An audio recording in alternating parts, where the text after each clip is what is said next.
Sveiki, mėlyjeji. Šiandien pamoka yra apie tėvus. Iš tikrųjų, šios temos praleisti negalima. Be santykių nagrinėjimo per tėvus, per sutuoktinius mes negalim savęs išpakuoti. Realiai mums šitie žmonės yra duoti tam, kad mes pamatytumėm savo šešėlinės dalys. Tai dėl to yra labai labai svarbi tema ir kadangi mums jie yra prijungti prie mūsų to karminio bagažo, taip sakant, jų irgi karminiai mazgai, visa patirtis tokie, kurie sudarė karminius mazgus, yra labai analogiški su mūsų. Ir dėl to mes pasirenkam būtent tokią giminę, kurioje mes galim pradubliuoti, tai yra per savo kažkokį bloką padėti giminiai irgi transformuoti tą energiją, kuri buvo išbalansuota. Pradėsiu nuo pačio pirmo įsikūnijimo, nes viskas prasidėjo nuo ten. Jeigu paimti patį pirmą įsikūnijimą, įsivaizduokite, kai siela randasi dvasinėme lygyje, kažkuriame, yra dvasinėse sluoksniuose, kai dar nėra įsikūnijus, ten yra savo taisyklės, ten yra savo tokia hierarchija ir ten vis tiek yra noras pakilti vis aukščiau ir aukščiau kūrėjo. Ir tas noras yra visą laiką begalinis tam, kad vyktų tobulėjimas. Ir siela žino tam, kad jai pasikelti truputėlį aukščiau, į sekantį lygį aukščiau, kaip mūsų, pavyzdžiui, aukščiausioji aš versija, jinai turi labai aukštą lygį. Tai ir mūsų siela irgi tam tikrą lygį turi dvasinėme pasaulyje ir jinai kažkada nusprendė, kad jinai nori eiti toliau ir jinai pareiškė tokį ketinimą praeiti matricą Žemėje. Tam, kad atsidurti čia Žemėje, iš tikrųjų yra eilė, nes čia yra geriausias būdas pakilti aukščiau. Čia yra labai sudėtinga, labai daug emocijų, labai viskas greitai, labai intensyvu ir sielai būtent reikia tokios erdvės, kad jinai galėtų užaugti iki sekančio lygio. Bet mes vis tiek tenais turime tam tikrą viziją ir lūkesčius. Ir iš ten mums atrodo, kad viskas bus kitaip. Vat mes praeisim tokį žaidimą, įsivaizduokit, jūs nusipirkot kažkokį žaidimą pažaisti, žinot, kad reikia praeiti 5 lygius, ką aš praeisiu, kodėl ne, visi praeina ir aš praeisiu. Bet kai įsijungia tą žaidimą, pasirodo, kad ten ne viskas paprasta. Tas pats ir su siela, kai jinai įsikūnija Žemėje ir susiduria su tuo pasauliu, kuris yra čia materialių, su emocijom, su nerealiom emocijom, kur to nėra visiškai viename pasaulyje, iš karto atsitinka toks efektas atstūmimo. Atstūmimo, aš to nenoriu, noriu atgal, kas čia vyksta, yra nepriėmimas totalus. Ir aišku, kuo sunkesnė misija pasirinko siela, kuo sunkesnį, aukštesnį laiptelį jinai ketina pasiekti, tuo aišku sunkiau yra tame gyvenime, kurį jinai pasirinko. Bet tą kelią jinai pati pasirenka su savo dvasiniais vedliais, maksimaliai geriausia, kuris ją pakels aukščiau. Ir aišku, jinai žino, kad tikrai susitvarkys, nes viskas vyksta pagal kūrėjo planą, su dvasiniais vedliais, su angelais, jinai tikrai žino, kad susitvarkys, bet ką jinai ten patirs, jinai nežino. Bet kadangi jinai žino, kad susitvarkys, jinai sutinka. Bet kai susiduria čia, tai aišku atsiranda tokių emocijų, kurios per pirmą įsikūnijimą, kas įvyksta, tas užsitvirtina ir suformuoja tą scenarijų, kuris paskui išsirutulioja per visus gyvenimus toliau, kol siela neužaugs iki to lygio, kuris reikalingas ten jau dvasinėme pasaulyje, tam laiptelėje, kuris buvo numatytas iki tol. Tai reiškia, jinai per tuos visus išbandymus, ką jinai savo pasirinko, jinai praplečia savo sąmonę.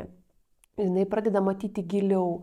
Ir kuo sunkesnė situacija, kuo daugiau yra išbandymų, mirčių galbūt, kažkokių traumų, prievartos, kuo daugiau tokių dalykų, kur žmogiškąja galva labai sudėtinga, labai be galo sudėtinga priimti, tuo reiškia aukštesnį lygį siela prieš tai buvo pasirinkusi, tiesiog jai reikia per gyvenimą ant tiek praplėsti savo sąmonę, ant tiek nueiti į dvasingumą, kad jau ne iš žmogiškos galvos į tą pasižiūrėti, o pasižiūrėti, kodėl tai tas reikalingas buvo iš tikrųjų sielos lygyje.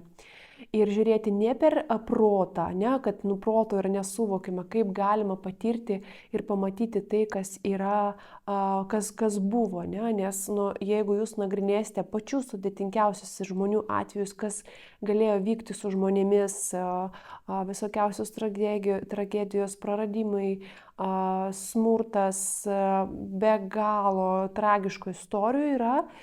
Ir kartais protu yra nesuvokiama, kaip tai yra įmanoma visą tą praeiti. Bet jau to kelio gale žmogus suvokia, kad tai buvo geriausias kelias, kurį jisai galėjo pasirinkti, jo siela, kad atsidurti ten, kur jisai pats nusprendė atsidurti ir pats pareiškė savo nuomonę ir ketinimą. Ir dėl to tas gyvenimas yra, reikia išmokti per gyvenimą prisimti atsakomybę. Nes kai mes jau atsidūrėme čia žemėje, mes tada atsisakom, mums nereikia, aš nenoriu gyventi, aš nenoriu su tuo žmogum būti, aš nenoriu susitaikyti su tuo, nes negali iškęsti to didžiulio jausmo, kuris užgriūna. Ir tada vyksta tas atmetimas visos pamokos, viso gyvenimo.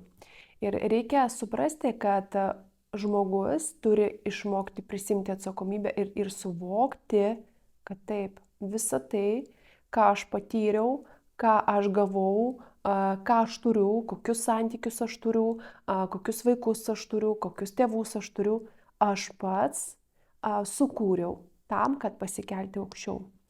Ir reikia suprasti, kad visos tos situacijos veda tik tai į viršų.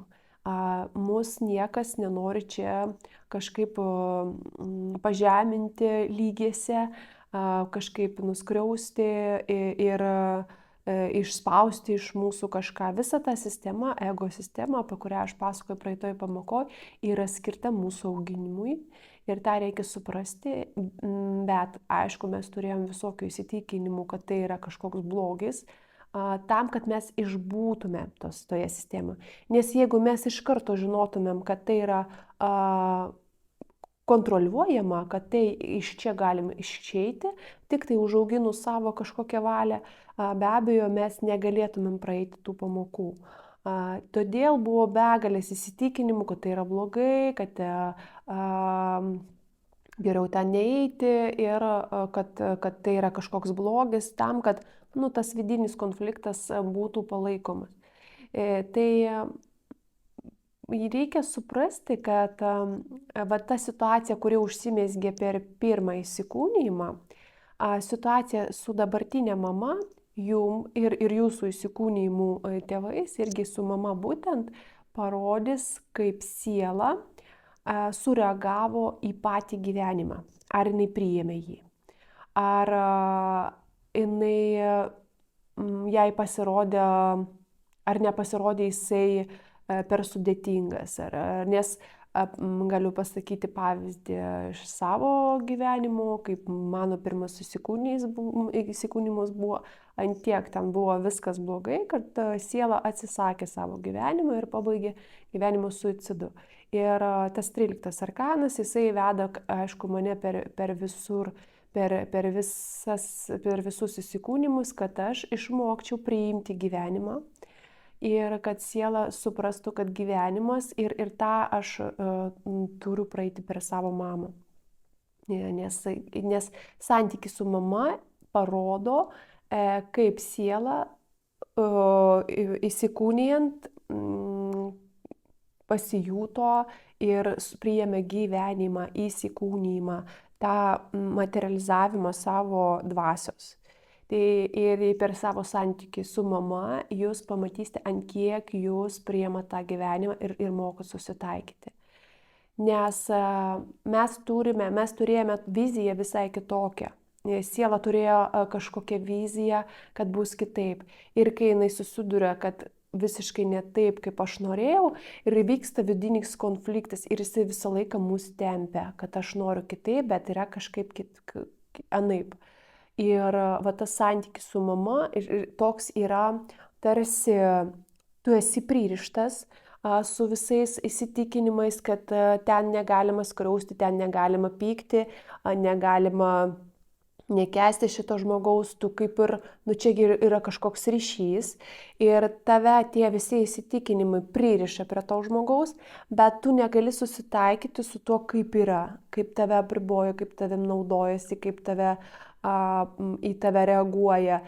Tu kažkaip kitaip planavai ir įsivaizdavai. Nuo pat pradžių buvo kitas lūkestis, buvo kitas noras ir įsivaizdavimas viso to gyvenimo.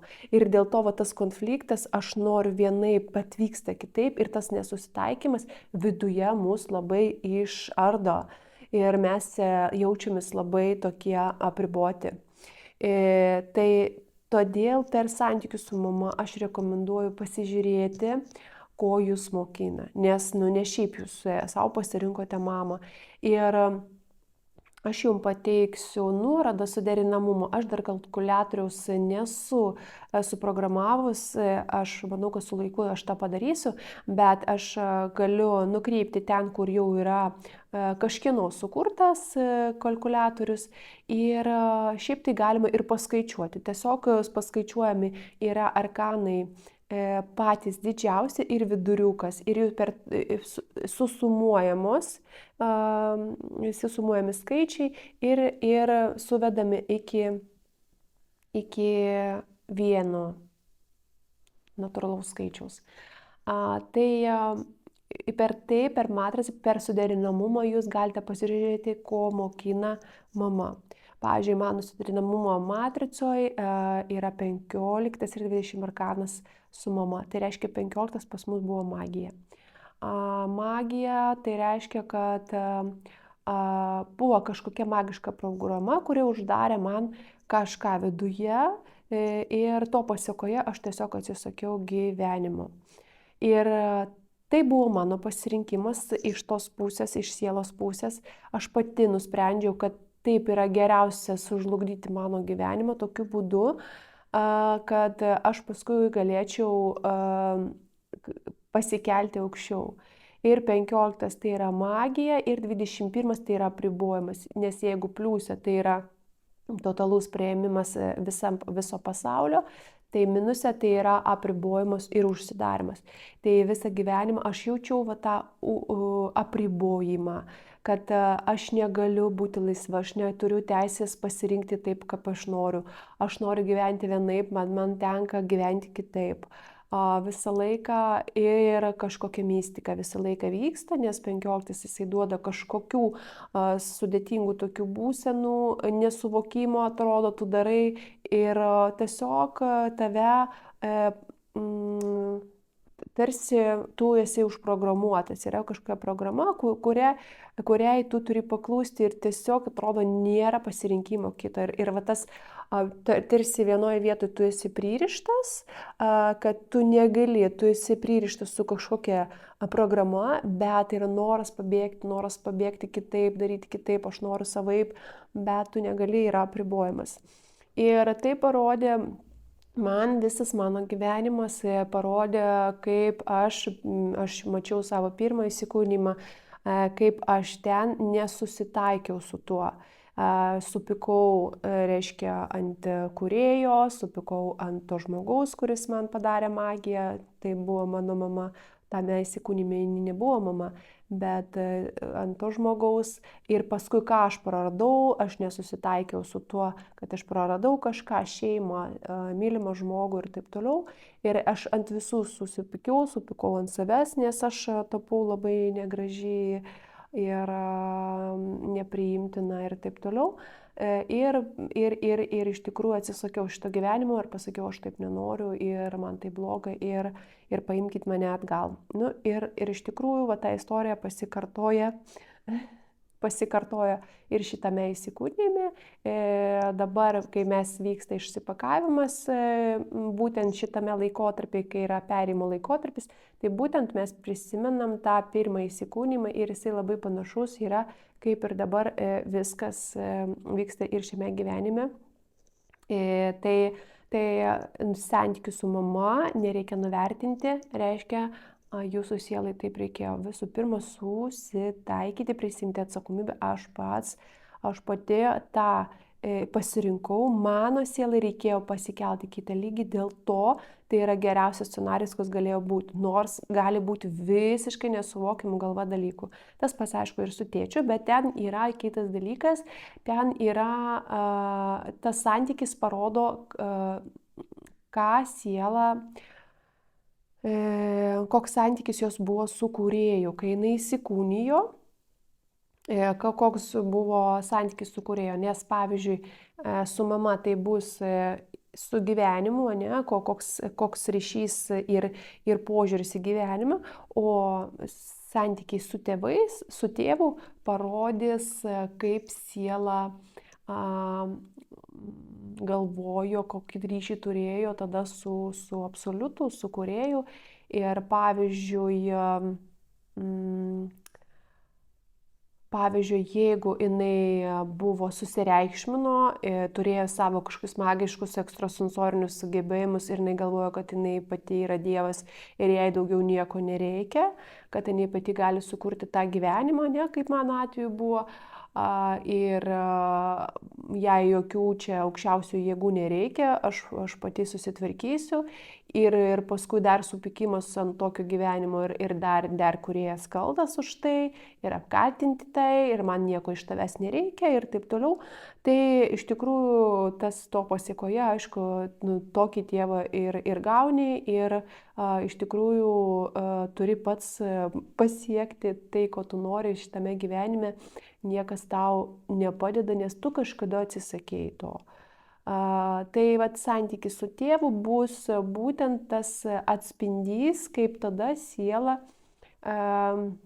kokį ryšį siela turėjo su kūrėju. Ar jinai atsisakė, ar jinai jį priėmė ir kokį požiūrį jinai turėjo jam. Ir aišku, tas bus... Tas vat, ir pasimatys, ir suderinamumą irgi galima paskaičiuoti lygiai taip pat ir pasižiūrėti, ko tėvas mokina, ar jo nebuvimas ko mokina, nes reikėtų vis tiek gimimo datą žinoti, kad tai paskaičiuoti. Ir aišku, paskui mes jau permetam, kai jau mes išeinam iš šeimos, mes permetame tas projekcijas į kitus žmonės. Mes atrandame kažkur mamą toje aplinkoje, gali būti ten draugė, gali būti kaip projekcija į mamą, sutuoktinis gali būti kaip tėvas. Mes vis tiek paskui tas projekcijas permetamam, kai mes jau pabėgam nuo tų, mums vis tiek duos tą pačią pamoką praeiti su kitais žmonėmis. Tai lygiai tas pats su sutuoktiniu.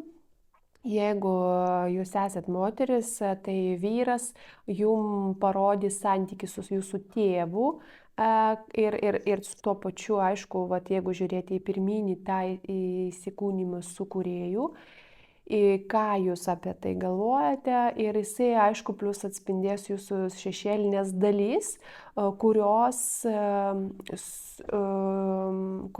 yra vyriškoje psichikos dalyje, taip vadinamoje. Ir per jį jūs užaugote. Su vyrais atvirkščiai. Vyrai per savo žmonas pamato santykį su mama, su įsikūnimu, su žemė. Taigi per savo asmeninę matricą jūs galite pamatyti šešėlinės dalis, kurios yra pas mamą viršuje matricos ir kurios yra pas tėtį. Ir tos pačios dalis bus pas jūs, nes jūs matote savo šešėlinės dalis kaip veidrodį savo tėvuose. Ir tas dalis jūs matote, kurių jūs labiausiai nepriima. Ten visiškai totalus šešėlis, ten visiškai uždaryta tema, kur tikrai negalima eiti. Ir tikrai negalima suvokti, kaip taip galima galvoti, kaip taip galima daryti ir gyventi ir taip toliau.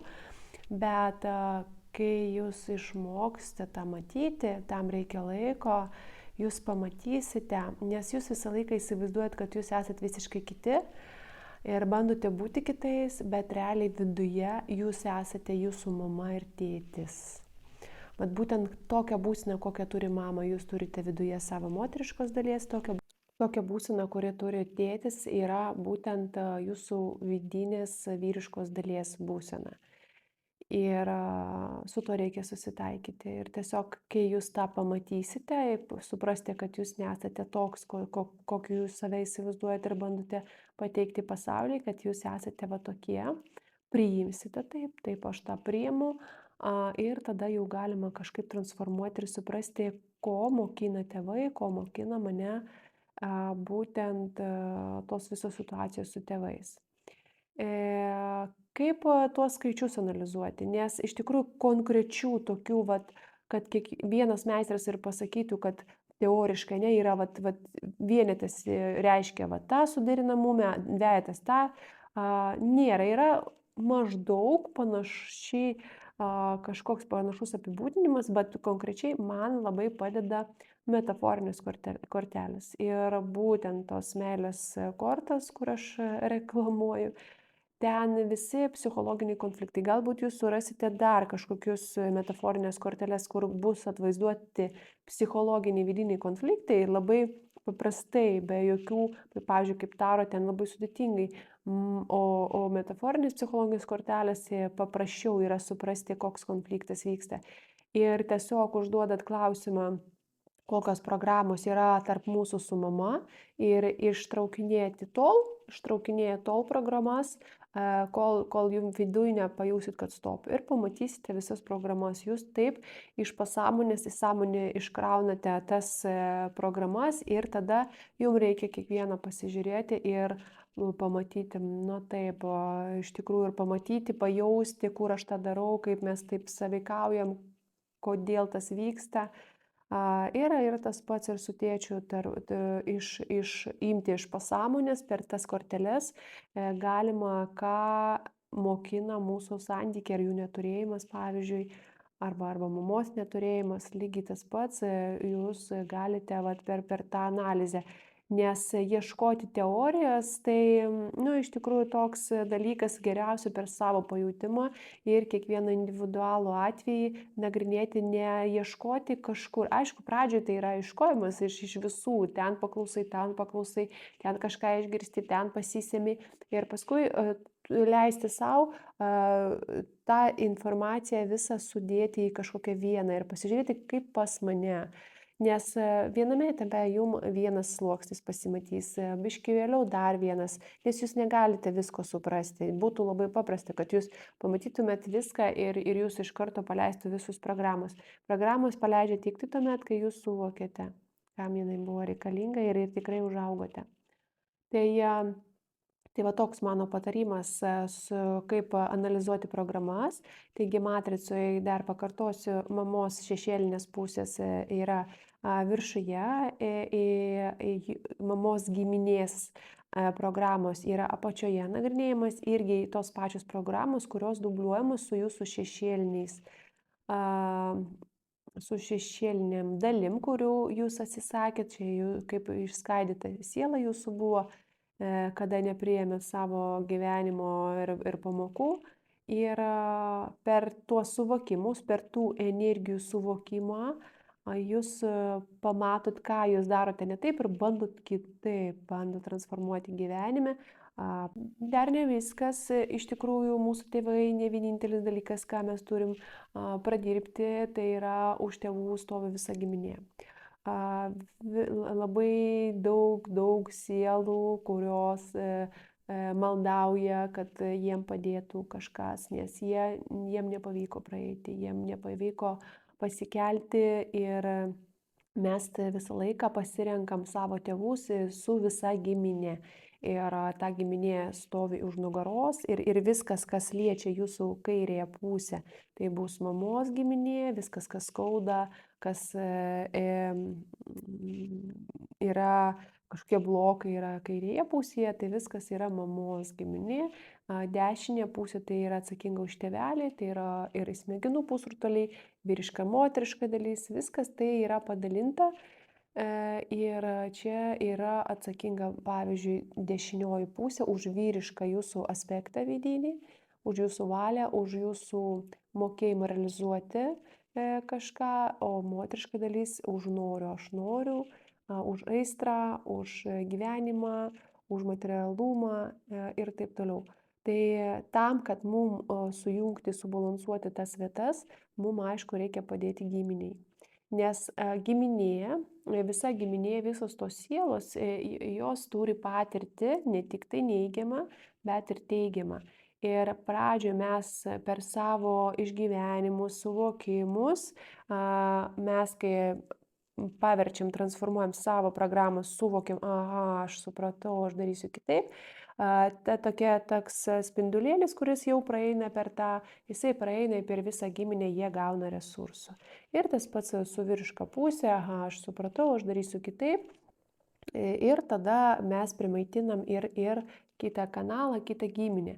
Ir per tos suvokimus, per tos išleidimus emocijų mes išleidžiam ir tą skausmą, kuris buvo sukauptas giminėje. Ir nereikia, nebūtina, aš nesakiau, kad tai yra draudžiama, eiti kažkur į giminę, daryti giminės praktikas. Nereikia anksčiau laiko prisimti jų kančias savo. Jūs būtinai išvalysite tai, kai jūs išvalysite save, jų tiesiog ta energija jiem bus automatiškai perduodama. Ir daryti kažkokias praktikas atskirai tai eiti, tai tiesiog jūs užsikraunat per daug, galbūt ne laikų, kai jūs neturit dar resursų tam. Bet kai jūs turit resursų, viskas automatiškai vyksta. Ir kai jūs išvalote ir duodate tiek resursų, kiek pažadėjote giminė iki gimstant, jie tada pradeda, čia jau kai vyksta šeimas iš matricos, jie duoda atgal jau savo įgūdžius, visus sukauptos įgūdžius, ką jie prikaupė. Tai jūs išskleidžiat ne tik tai savo potencialą pradirbus savo blokus, bet ir paskui gaunat iš giminės. Ir ką jūs gaunat, tai yra mažas taškiukas šalia jūsų matricoje didelio taško yra mažiukas, vat būtent tokią energiją, tą dovaną jūs gaunate savo dvasiniam lygiai realizuoti, būtent išėjus iš matricos. Nes pradirbus visus blokus, pradirbus apatinę dalį, karminę dalį, jūs tada jau galite tarsi separuotis nuo tų vidinių tėvų ir giminės, jūs jau ten nieko neskolingi ir jūs jau galite eiti į priekį ir padėti padėti žmonėms tai, ką jūs ir norėjote pradžioje, o kai siela jinai nusileidžia, jinai turi ketinimą perduoti kažkokią informaciją, savo žinias, meilę, priklausomai nuo to, iš kur jinai ateina. Ir jinai nori padėti žemė tam, kad pasikelt, bet aišku, jinai turi praeiti žemės tam tikras sąlygas, kurių jinai nelabai pasiruošusi priimti. Bet vis tiek niekas, reiškia, taisyklių nežinojimas neatleidžia nuo atsakomybės, vis tiek mes prisiimam tą atsakomybę ir turim praeiti tą, ką pasirinkome. Ir jau tik tai paskui, kai mes jau visas sąlygas įgyvendinam, pradedam, suvokiam, kodėl mums tėvai buvo reikalingi, jau jaučiam jiem ne pasipriešinimą, o totalų priėmimą. suvokimą, kam buvo visa tai vaikystė, kam buvo visi įvykiai su tėvais, kai mes priimam visą giminę, ir tada mes jau galime savo eiti keliu. Ir labai labai svarbu išlaikyti hierarchiją tame dalyke. Ir tą hierarchijos išskaidymą ir išbalansavimą parodo 5 arkanas, 5 skaičius matricoje, kai kažkas šeimoje išstumė kažką, kažko nepripažino, galbūt buvo abortų ir nepripažino, kad tai buvo, ir tiesiog užmerkė akis, galbūt išstumė vyrus. Pavyzdžiui, yra tokių moterų, kur sako, man vyrų nereikia, ir mokina savo dukrą, kad vyrai čia yra kažkas tokio žemo, ir reikia būti valdingai šeimoje, viską valdyti. Vyrai yra tokie labai silpni ir jais reikia ten, pavyzdžiui, manipuliuoti. Tai vat tos programos, jos perduodamas iš kartos į kartą, ir išbalansuoja, aišku, visas energijas, bet čia įvyksta hierarchijos sustumimas, toks išbalansavimas. Mes turim žinoti savo vietą savo šeimoje, savo giminėje. Jeigu aš esu, pavyzdžiui, jeigu mano mama darė abortus, tai aš turiu žinoti, kad aš esu pavyzdžiui, ne antras vaikas, aš esu 5 vaikas savo šeimoje, ir aš priimu savo sesės ir brolius, kurie negimė, kurie gimė. Ir arba, pavyzdžiui, gimsta sekantis, nes pirmam vaikui yra visą laiką išbandymas, jeigu po jo gimsta kiti žmonės, jam atrodo, kad jo vieta buvo užimta kažkieno. Ir jam reikia priimti, kad kiekvieną aš turiu vietą savo šeimoje, ir mano brolis arba sesė irgi turi vietą, jinai turi teisę būti šitoje šeimoje.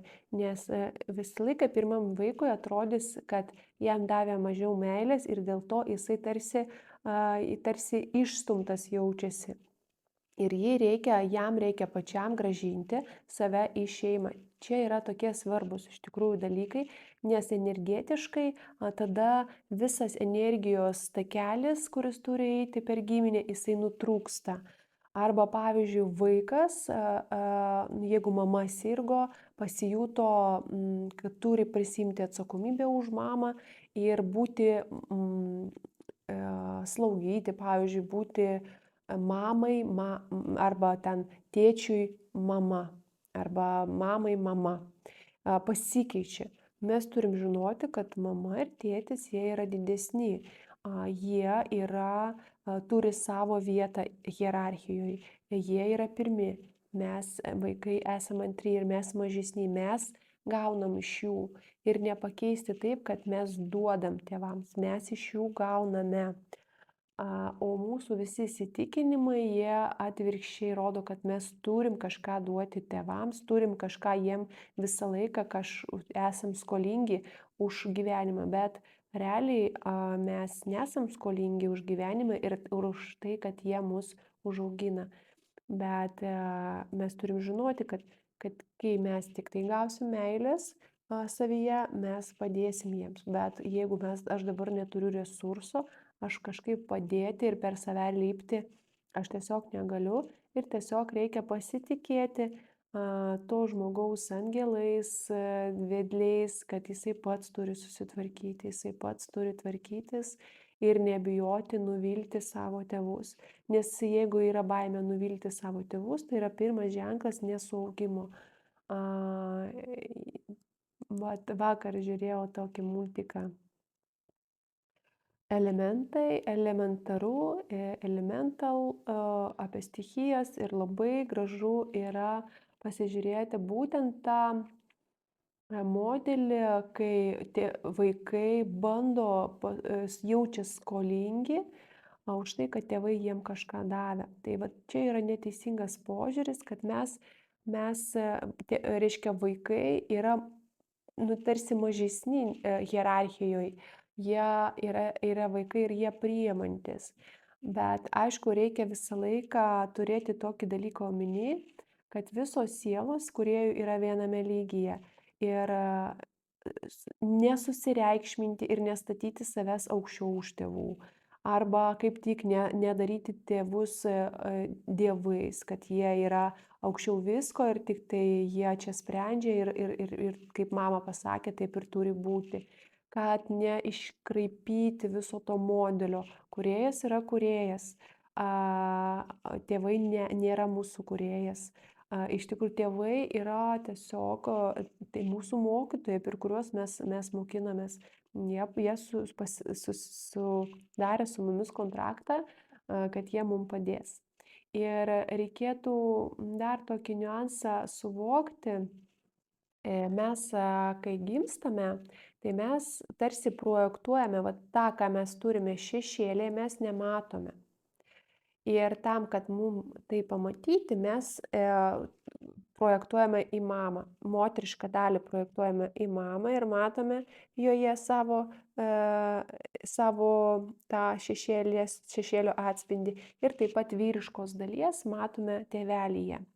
Savo. Įsivaizduokit, kad jūs tik tai suprojektavo tenais.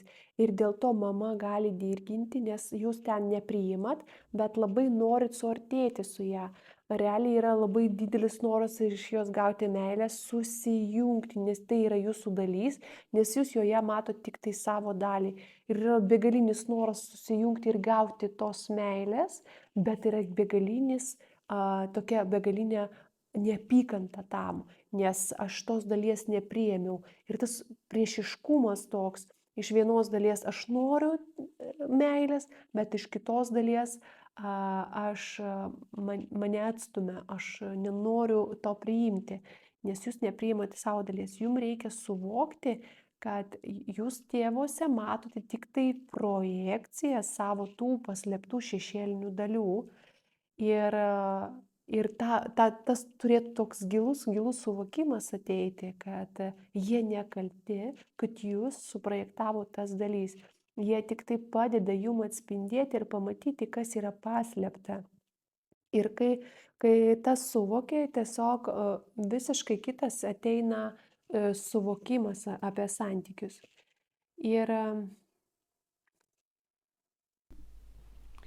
Ir reikia išmokti pripažinti. Ir meditacijoje bus toks dalykas, aš pripažįstu, kad iki šiol aš laukiu, kažkokia mano dalis laukia mamos meilės. Ir dėl to meditacijoje yra toks dalykas, kad aš pripažįstu, reikia pamatyti tą dalį savyje, kuri iki šiol laukia mamos meilės. Tai bus ta moteriška dalis. Ir tada eiti su savo resursinė versija šviesos kūnų, kurį mes darėme.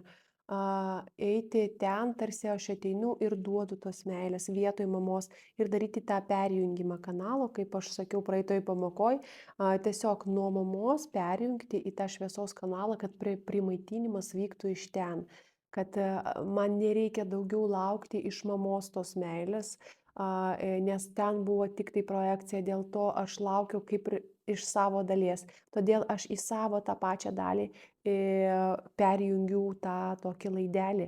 Ir aš žinau, kad aš dabar galiu pasijungti iš kūrėjo, aš turiu visiškai kitą matymą. Anksčiau aš nežinojau, kad yra kitų kažkokių kanalų, kažkokių šaltinių, kur aš galiu prisimaitinti, dėl to man teko tą projekciją padaryti.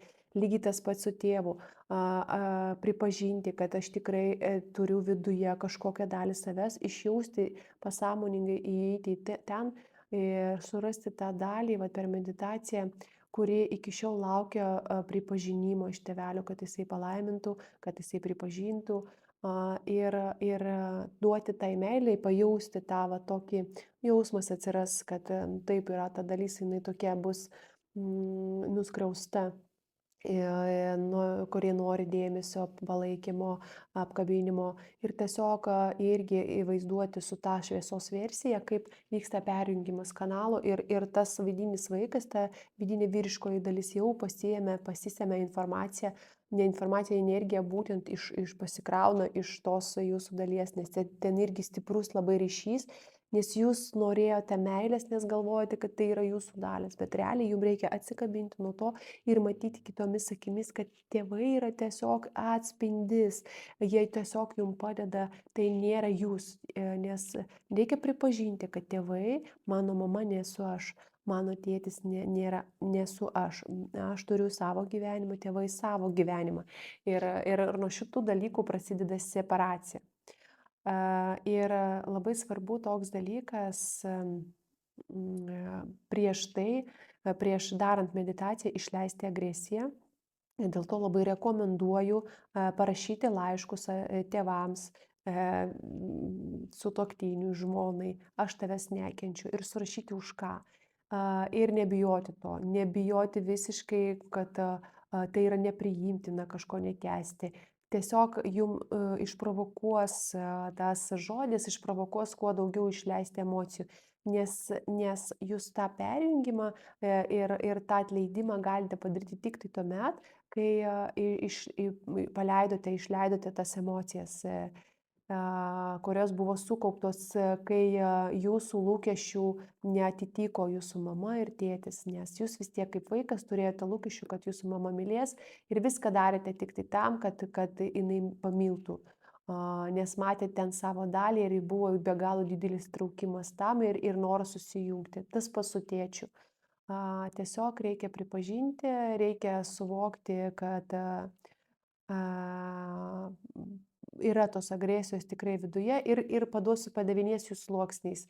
Ne per vieną pamoką jūs tą išleisite, jų gali užtrukti dar keli metai tas išleidimas, bet tiesiog susitaikykit su tuo, matykit, kai kyla įtampa, kai jūs pakalbat, jums kyla agresija, išleidžiat, rašot nekenčiu, viską išrašot, tada jūs galite resursuoti tą meditaciją, duoti resursą tai daliai, kuri laukia tos meilės, kuri norėjo pripažinimo, tiesiog grąžinti save ir išmokti pačiam būti savo mama ir tėčiu, pačiam nelaukti iš ten, kad ten duos, nes ten neduos, o pačiam išmokti duoti, resursuoti tas dalys, kurios kažkada tikėjosi, kad gaus meilės iš ten.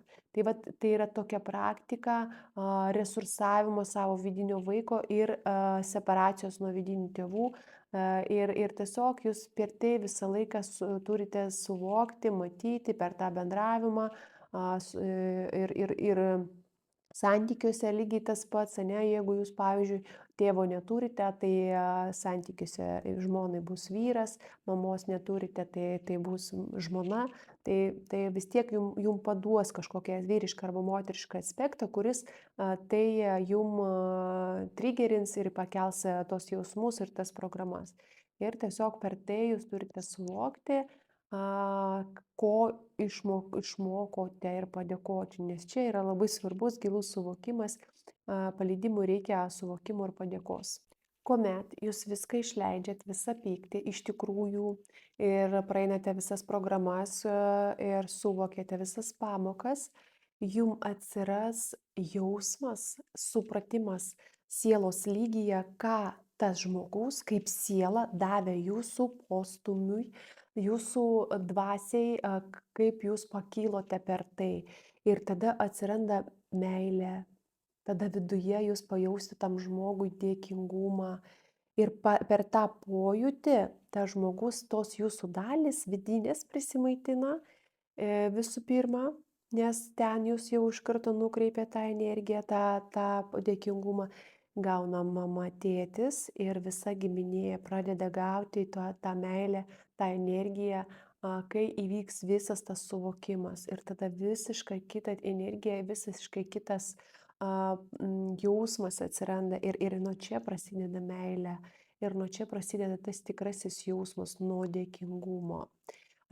Bus tokiu atveju etapų, kai atrodys viskas, aš čia praėjau viską ir atrodo, kad ir viską pakėliau, viską atleidau ir jau meilę jaučiu, bet jūs pamatysite, kai tik tai tą pajutot, prisiresursavot, jum atveria dar vieną sluoksnį, dar kažkoks sudėtingesnis lygis, dar reikia praeiti, susitaikyti su tuo, okei, gerai, ne tai, kad jūs nepraėjot, jūs praėjot kažką, bet jum atvėrė dar vieną lygį ir jūs dar vieną programą kažkokią išvalot, dar vieną ir vėl atrodo, kad viskas jau, bet visks gyvenimas vis tiek parodys, kiek to reikia išvalymui. Taigi, pradžioj, kaip ir minėjau, padarykite, prašau, išleidimus, agresijos, pykčio, viską, ką jūs norite išsakyti, pasakyti. Galbūt ilgai jums užtruks, čia nebūtina jums padaryti per 2 dienas, jūs galite iki kurso pabaigos, iki vasaros pabaigos tą palikti ir daryti. Ir paskui jau tas meditacijas skirtos jau kai išleidot pyktį ir kai parašot laišką, įsijunkite ugnikalnį, ten, kad iki galo tą išvalyti, nes ugnikalnis labai gerai išvalo. Ir šiaip tai geriausia, kad jūs per save tą praleistumėte, dalintis. Grupė yra skirta tam, kad jūs dalintumėtės. Pavyzdžiui, mano situacija yra tokia. Ir aš negaliu taip ir taip. Nes tik tai per praktiką jūs galite suvokti.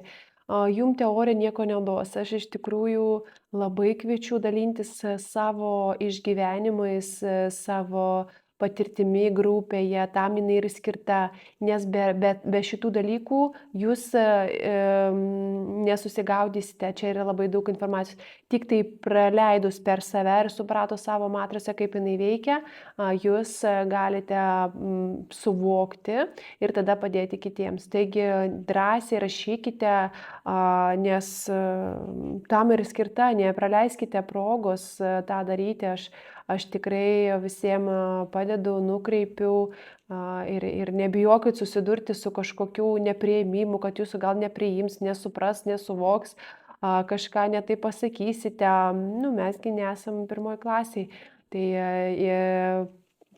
pasistengkite pereiti į tą suaugusių lygį ir aptarinėti tas problemas, kurios jums tikrai padės. Ta praktika būtina. Tai linkiu sėkmės ir pasimatysim kitoje pamokoje, webinare.